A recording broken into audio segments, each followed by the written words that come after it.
Alrighty, guys. Happy Friday. It's your boy Stas here. Cheers, by the way. Got the double espresso for this video. I need it, man. I need it. It's Friday, and the markets, well, are all over the place. I mean, look, it's a green day, slightly, right? But yeah, I mean, it's a lot. There's a lot going on. Regional banks potentially cracking. We have earnings season right now. We have China, the U.S. There's so much going on, man, and we have to cover it. I want to cover what's going on with the banks. We'll cover the charts here, Sofi as well, which currently it's down about a 0.25%. So yeah, we have a lot to cover, guys. Hit the like button. Feel free to subscribe. Join the Patreon for my real-time portfolio updates. We post multiple updates a week. There's a Discord. I'm posting every time I buy stocks, make moves, right? The whole point of the Patreon is for you to see how I build my real money portfolio. That's linked down below. Also in the comments, or go to stasurfs.com/Patreon. And with that being said, cheers again, guys. Let's dive into it. So right now, what time is it, guys? About noon on the East Coast. So we're, halfway through the day pretty much. Not even, actually. But we're getting there. And SoFi is currently down, excuse me, about 0.25%, as every index in the U.S. market is up, believe it or not, except for the Russell. The Russell, the small cap index, is down actually a good amount, 0.75%, as we have the S&P SPY's up 0.25%. QQQ is up roughly the same, a little less than 0.25%, as the Dow, where's the Dow? It's up actually the most, 0.4%, almost 0.5% in the green for the Dow. So we are looking very good, I mean, not very good, but decent, considering yesterday we had a little scare with the regional banks. We'll cover that here in a second. A lot of those tanked. It caused the market to come down. But yeah, it's not that bad of a Friday so far. The VIX is down 7%. The metals are getting hit finally. Silver was getting to a point where it was just getting ridiculously overbought. So silver's down almost 5% on the day. I'm not surprised that's happening. It was in need of a pullback. Same with gold. It's not pulling back nearly as much as silver, but gold is down almost 1.25%. Seeing a nice drawdown on the 4-hour chart. It's healthy. It's healthy, guys, considering, it's up. Gold's up like 25% in the past 2 months. Silver's up over 40%. Yeah, we were due for a drawdown. The VIX was due for a little cool off as well. The VIX got all the way to 30 points. Looks like here at some point yesterday or this morning. So yeah, it's a nice little pop for the market. But most importantly, a nice pullback for the metals, for the VIX. Forget about the little pop the market's seeing. I mean, this could easily go red any second now, right? But the fact that the metals are pulling back again, that's good. The VIX is cooling off, that's good. So let me show you SoFi quickly. Then we'll cover a little bit more about these regional banks, see what's going on there. So SoFi right now is rebounding quite nicely off the pre-market low. In the pre-market, we hit $25 per share. So where are we now? Like 26.50. We're up a good 6% from that point. And we can see we were at $27 roughly when the market opened. So SoFi saw a pretty remarkable run off the low this morning, about 7% from that point to where we hit at open. And we can see on the 30-minute chart, clearly we're still kind of trading in this in the sideways channel, whatever you want to call it. If I get the horizontal channel out, if I draw this out, you can see, boom, we're still kind of in this. We're holding, we held this morning 25.50 in the pre-market, which is a great sign considering that was support here, right? We held that as support on the 10th of October, about a week ago, last Friday, and about 2 weeks ago. So we're still on SoFi holding the lows from last Friday when we first got this China-U.S. Trade re-escalation. So that's a good sign. We held that point this morning. Now we're starting to run.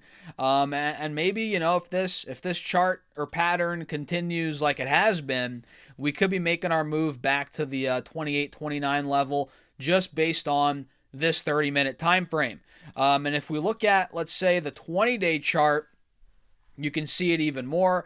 You could also see how we're under the moving averages on this 20-day chart. That is worth mentioning. We do have a death cross, so keep that in mind. And on the 4-hour chart, I mean, guys, look, we're just trading sideways. This shows that as well.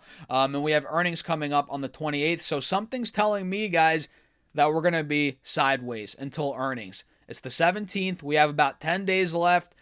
I think we're going to be chopping around here until earnings come out, or let's say the overall market just starts ripping before that. All right, maybe Sofi breaks out before earnings, but yeah, I just feel like we're going to be chopping around. It's been flat for a good month, and now it's like the calm before the storm. We're waiting for the numbers, and if the numbers are super good, right, guidance is strong, we could be finding our way back over $30 a share, or towards it at least. So what do you guys think about that? Let me know in the comments down below. And let's now transition over here to talk a little bit about what in the world is going on with these banks. And by the way, guys, hit that subscribe button, hit the follow button. I appreciate you all for tuning in as always. So you guys can see here stocks that led Thursday's bank sell-off. Well, they're rebounding a bit since that, but what caused the sell-off is Zions, right, and Western Alliance. They disclosed bad loans over the last 48 hours, which sparked the massive sell-off. Zion lost 13% of its value, the stock did, and Western Alliance tanked by 11% on Thursday, but I think they are recovering a little bit since that point. You can see Zion's Bancorp climbed 4% today, Friday, after receiving an upgrade, actually, believe it or not, from Baird, which said the drop in the market value for the regional bank was out of proportion considering the size of loan losses it was potentially facing.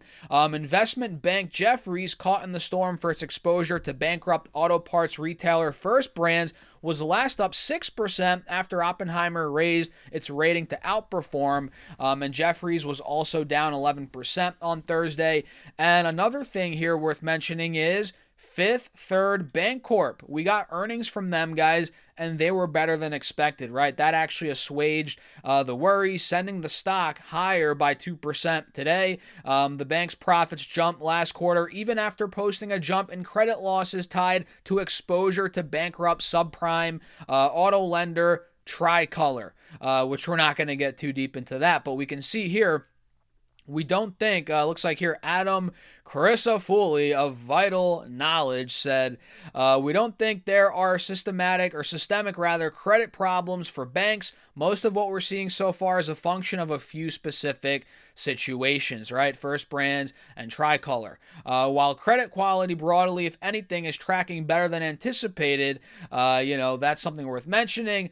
Let's see, what else? Liz Ann Saunders said something interesting here, chief investment strategist at Charles Schwab. She said on CNBC's Closing Bell, I think yesterday, yeah, I think I was watching this actually, she said the banking concerns come as there is a lot of speculative froth that has developed in the public market, right? With investors chasing stocks with riskier profiles like quantum computing, which I honestly think quantum computing stocks are a little bubbly. I'll be honest, man. I think they are. Drones, a lot of investors are trading or chasing and trading these drone stocks, unprofitable tech stocks, right? And we can see here when you have that speculative froth, and then you have a sort of bigger picture potential issue, those two can sometimes collide and cause an increase in volatility, she said, which I totally agree with. So, it seems like it's not a huge, bank crisis or a bank collapse, but you never really know. Is this like the start or the first crack in the regional banks?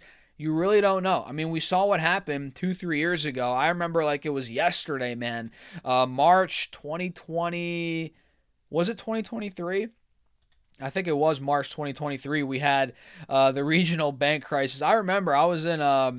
I was in like, I was not here. I was at a conference in like Cleveland or something, and there was this regional bank crisis going on. And I remember I was in the hotel. I was going to my hotel, making videos, going to the conference. You know, it was funny, funny times, not funny times, crazy times. But yeah, you never really know, man, what's gonna happen with these banks. You just truly don't know. Sure, you know, they could be like, oh, everything's okay. It's just a couple bad loans, not a big deal, no systemic problems, but you just don't know. You don't know when a black swan event could come. And, you know, we've seen these banks collapse, you know, in '08. Well, the Fed saved them in '08. But we've seen even the big banks collapse, man, and the Fed came in and saved them. What do you think's going to happen to the regional banks if they collapse? You know, what happened last time? Didn't JP Morgan and Bank of America, they all came in to save the day?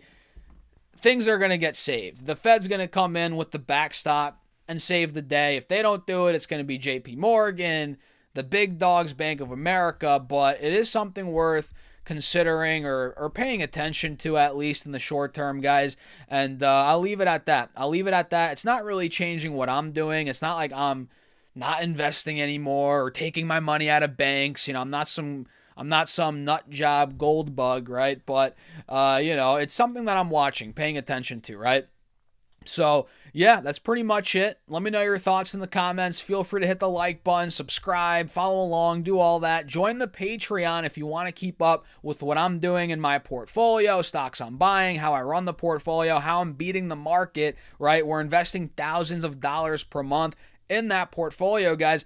And I post all the updates. There's a Discord plus more on Patreon, and it's only $10 a month or $20 a month, depending on what tier you pick. So, guys, it's a no-brainer. Check it out. Link down below. Also pinned in the comments, or go to stassurfest.com/Patreon. And with that being said, cheers. I'll catch you in the next video.